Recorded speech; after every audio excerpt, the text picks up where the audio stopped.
안녕하십니까 시청자 여러분. 한국투자신탁운용의 2023년도 장기자본시장 가정을 소개해 드리게 되어 반갑습니다. 자본시장 가정은 간단히 CMA라고도 부르는데 캐피탈 마켓 어썸션의 약자입니다. CMA는 글로벌 자산 배분 관련 업무를 하시는 분들에게는 익숙한 개념이지만 대부분의 시청자분들은 처음 접하실 것이라 생각되어 최대한 쉽고 자세하게 설명드리겠습니다. 관련 자료는 화면의 QR코드를 통해 다운로드 받으실 수 있습니다. 본 자료에서는 먼저 2023년도 CMA 요약 부분에서 주요 내용을 말씀드리고 두 번째 CMA의 활용례를 통해 요약 내용의 근거들을 제시해 보겠습니다. 2023 CMA 결과의 세부 내용은 세 번째 파트인 첨부를 참고하시면 되겠습니다. CMA를 말씀드리기에 앞서 먼저 저희의 투자 철학을 보고 가시겠습니다. 4페이지의 장표는 저희 투자 철학을 압축적으로 보여주고 있는데요. 학계와 업계에서 오랜 시간에 걸쳐 검증된 투자 원칙들을 포함하고 있습니다. 첫 번째 철학은 위험조정 수익률을 중시하는 운영입니다. 위험조정 수익률은 1990년 노벨 경제학상 수상자인 윌리엄 샤프 교수가 제안한 개념으로 수익지표와 위험지표를 조합하여 투자 수익률뿐만 아니라 위험도 같이 고려하도록 고안되었습니다. 대표적인 예로 샤프 지수와 정보 비율이 있습니다. 두 번째 철학은 포트폴리오 최적화를 통한 분산 투자입니다. 이 개념을 창안하고 발전시킨 해리 마코비츠 교수도 1990년 노벨 경제학상 수상자입니다. 위에서 언급한 포트폴리오 외 위험 조정 수익률을 극대화시키기 위해서는 위험과 수익 간의 상충 관계, 즉 트레이드오프 관계를 조정해야 하는데 자산군의 개수가 많은 경우 인간의 머리로는 계산하기 어려운 문제가 되어버립니다. 이에 대한 합리적인 해답으로 제시된 것이 마코비츠의 민베리언스 옵티미제이션, 줄여서 MVO라고 불리는 포트폴리오 최적화 방법론입니다. 한국투자신탁운용은 TDF와 같이 장기 투자 상품의 운용에 이 방법론을 활용하고 있습니다. 마지막으로 인덱스 펀드의 창시자인 존 보글이 강조한 장기, 저비용 운용입니다. 이를 위해서 한국투자신탁운용의 글로벌 자산배분형 상품들은 투자 비용이 저렴하고 총수익률 관점에서 인덱스와 유사한 성과를 나타내는 ETF를 주로 사용하고 있습니다. 이제 CMA가 무엇인지 설명드리도록 하겠습니다.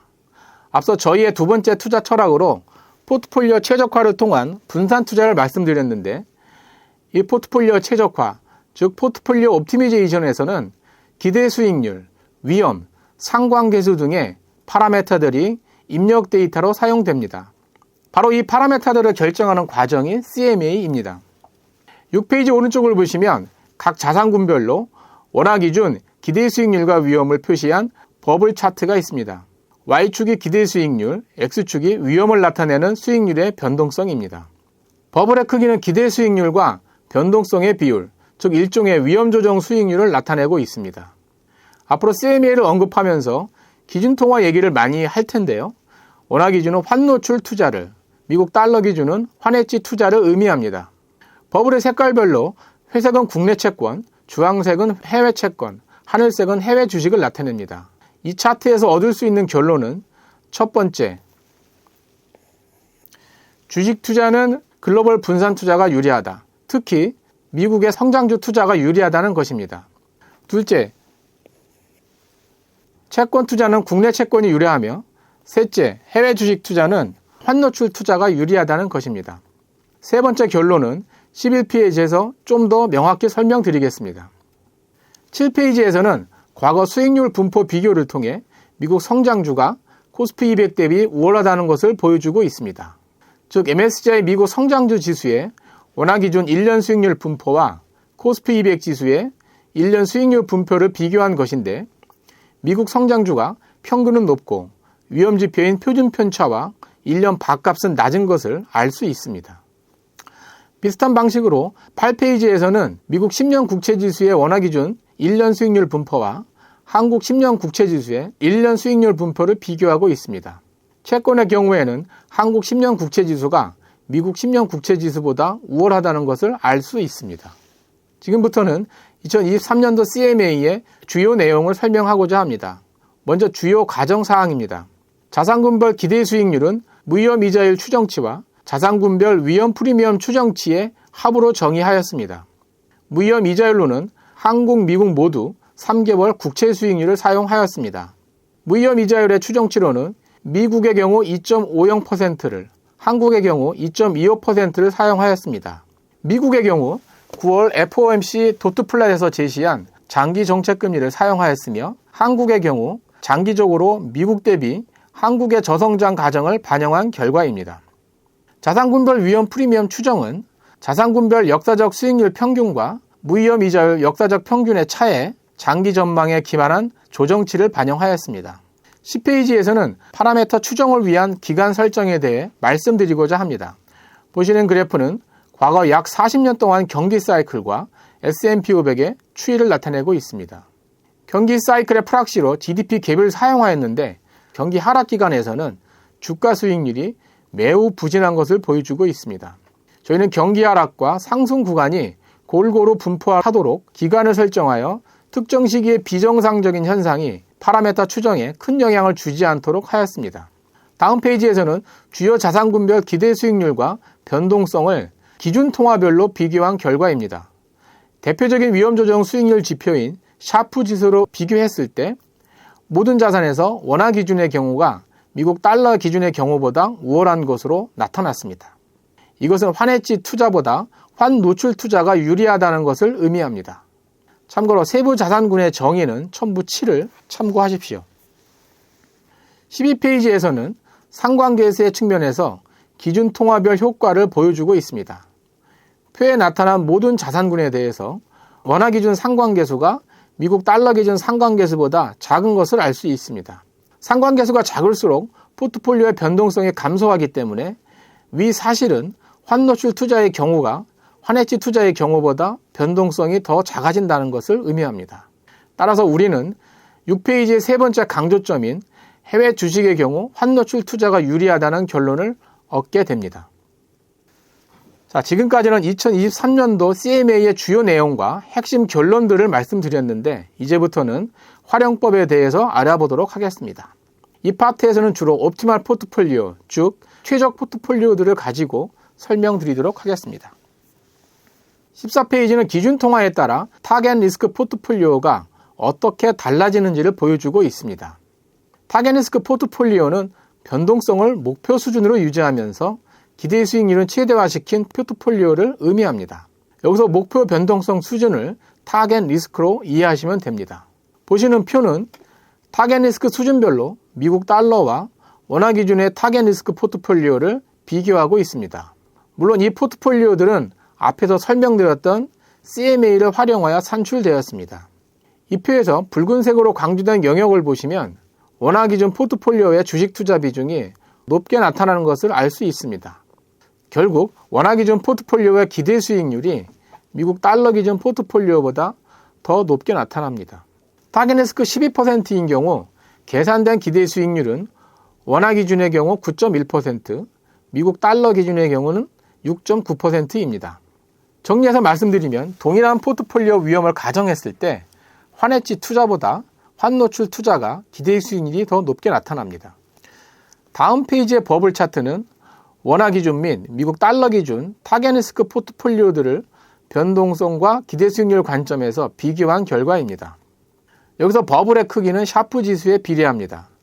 이 그래프 역시 위험 조정 수익률 측면에서 원화 기준 포트폴리오가 미국 달러 기준 포트폴리오보다 우수하다는 것을 보여줍니다. 16페이지에서는 12% 타겟 리스크 포트폴리오를 예를 들어 기준 통화 변화에 따라 포트폴리오 최적화가 어떻게 작동하는지를 보여주고 있습니다. 먼저 USD 열에 표시된 미국 달러 기준 타겟 리스크 포트폴리오를 원화 기준 CMA를 적용하여 개선해보면 좌측 첫 번째 KRW 열에 표시된 포트폴리오와 같습니다.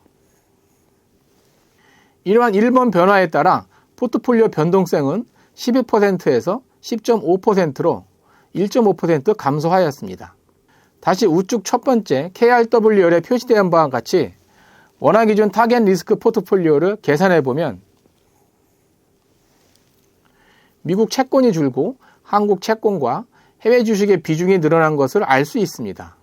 즉 포트폴리오 최적화는 2번 번화에 따라 감소한 위험만큼 주식의 비중을 늘려 변동성을 목표 수준으로 늘리면서도 기대 수익률은 개선시키는 그러한 결과를 낳았습니다.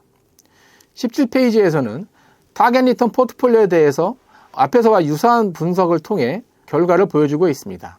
타겟 리턴 포트폴리오는 타겟 리스크 포트폴리오와 반대로 기대 수익률을 목표 수준으로 유지하면서 타겟 리스크는 최소화시킨 포트폴리오입니다. 표에서 붉은색으로 강조한 바와 같이 동일한 목표 수익률을 달성하기 위해 미국 달러 기준 포트폴리오는 더 높은 주식 투자 비중을 필요로 합니다. 따라서 포트폴리오 변동성은 원화 기준보다 높게 나타납니다. 다음은 타겟 리턴이 7%인 원화 및 미국 달러 기준 타겟 리턴 포트폴리오의 1년 수익률 분포를 비교한 것입니다. 평균은 미국 달러 기준 포트폴리오가 원화 기준보다 약 1.1% 높게 나타나지만 표준 편차는 무려 7.3% 높게 나타납니다. 역시 원화 기준 타겟 리턴 포트폴리오가 위험 조정 수익률 측면에서 우월하다는 것을 알려줍니다. 다음으로 19페이지와 20페이지에서는 타겟 데이트 펀드의 사례를 소개하고자 합니다. 한국투자신탁운용에서는 2022년 10월에 직접가별한 글라이드 패스를 활용한 TDF인 한국투자 TDF 알아서 ETF 포커스 펀드를 출시한 바 있습니다. 이 펀드의 모델 포트폴리오는 당사 원화 기준 CMA와 포트폴리오 최적화 기법을 통해 글라이드 패스의 주식 편입비를 유지하면서 기대 수익률을 최대화시킨 포트폴리오입니다. 19페이지 그래프는 X축에 표시된 타겟 데이트별로 세부 자산군들의 비중 변화를 나타내고 있습니다.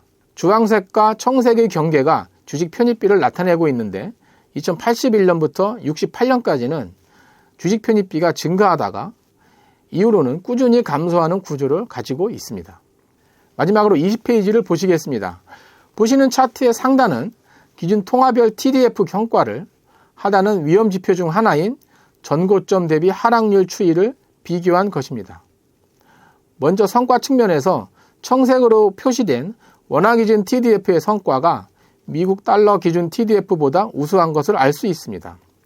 전고점 대비 하락률 측면에서도 하늘색으로 표시된 원화 기준 TDF가 안정적인 것을 알 수 있습니다. 이로써 오늘 준비한 내용은 모두 말씀드린 것 같습니다. 마지막으로 오늘 내용을 정리한다면 원화 투자자에게는 해외 주식과 국내 채권을 조합하는 크로스 매칭 얼로케이션이 최적의 포트폴리오이며 특히 해외 주식 투자는 환 노출이 유리하다는 것입니다. 지금까지 한국투자신탁운용 2023년도 CMA 소개 영상을 시청해 주셔서 감사합니다. 본 영상과 같이 공개된 2023년도 한국투자신탁운용 CMA 보고서 및 프레젠테이션 자료에 대한 문의는 솔루션 전략부나 연금 마케팅 일부로 해주시면 감사하겠습니다.